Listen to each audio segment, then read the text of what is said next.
Hey everybody, welcome back to the channel and more Pillage here as we take a look at the second of the new scenarios from the Winding Ways expansion. That's called Raise the Flag. So let's dive in here and see what this one is all about. So the description here, a former Mott and Bailey castle turned into a fortified keep is under attack. The attackers have to storm the keep to have any hope of winning lasting control over the area. They'll taste victory if their banner flies above the citadel's summit. So in this one, another unbalanced scenario as far as points go. So the attacker here is going to have more, plus 3 siege ladders, and the defender is going to have a little bit less, so 800 gold and 600 respectively. Factions here, basically whatever the players want to decide on. So this isn't historical in the sense of two specific armies, kind of like Stamford Bridge. But yeah, so we can basically do whatever we want there as far as faction matchups go. Or even, heck, as it says here, you could even do a little faction-on-faction combat by having the same. So the defender deploys their whole army first, then the attacker. The attacker automatically gains initiative. We'll take a look at the map in just a bit. A little bit of a longer game here at 10 turns. The objective, at the end of the game, the attacker wins if their banner is flying atop the keep.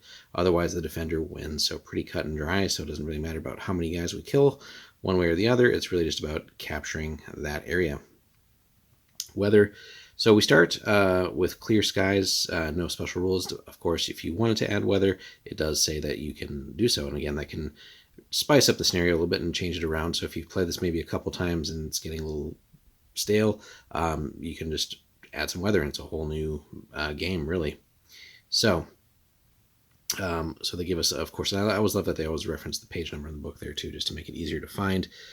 So this scenario is an attack on a fortified position. It's tough for the attackers to achieve their objective, so they're the underdogs in the game. They do get more points, though. Special rules: the keep does count as a fortified building simply because it's made of stone and can't burn. It has a has a flat roof, which figures can climb onto, and which counts as the tower's second story. The banner. So in this scenario, if the figure carrying the banner is destroyed, the banner can be picked up by a friendly figure using the loot rules. Enemy figures can't pick up the banner. The figure that reclaims the banner then adopts the original banner bearer's characteristics, so basically just replace the figure as many times as that needs to happen, basically. Now the siege ladders, so the attacker's troops can start the game with up to 3 siege ladders.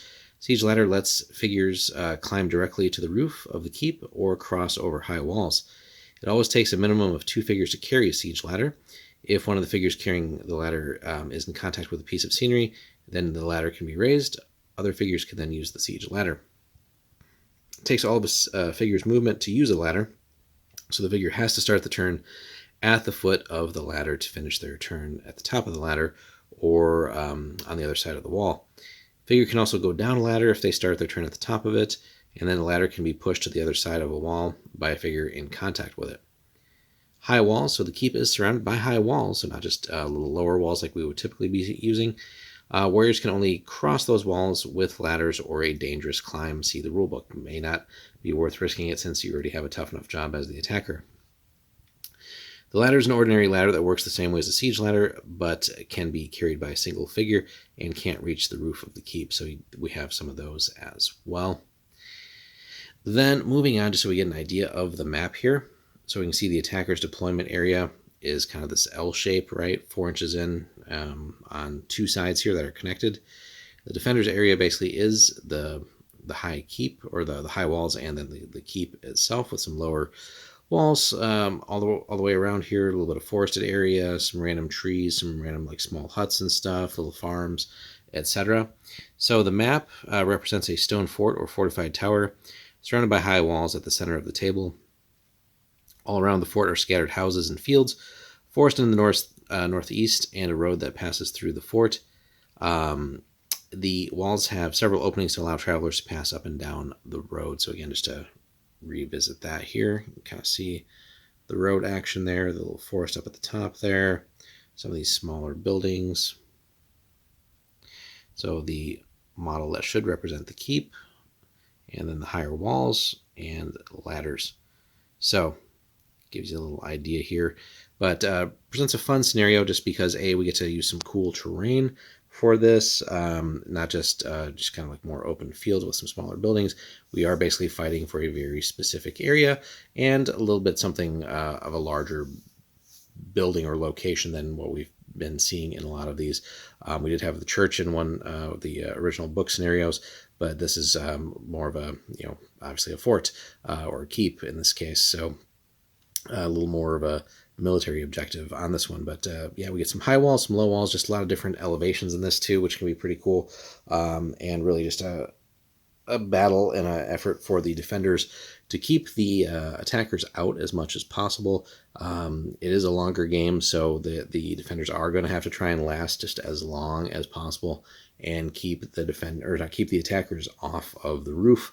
Otherwise, it's going to get pretty dicey pretty quickly. So certainly, and this one will be useful for both sides to definitely have some ranged figures just to ideally plink off some enemy models with ranged attacks before we get into hand-to-hand and whittle the enemy down a little bit. And ideally, if you're the defender and if you do have some archers or whatever, if you can target the banner bearer maybe a couple times, force them to drop it, and just having to have another model move over to pick it up and things like that.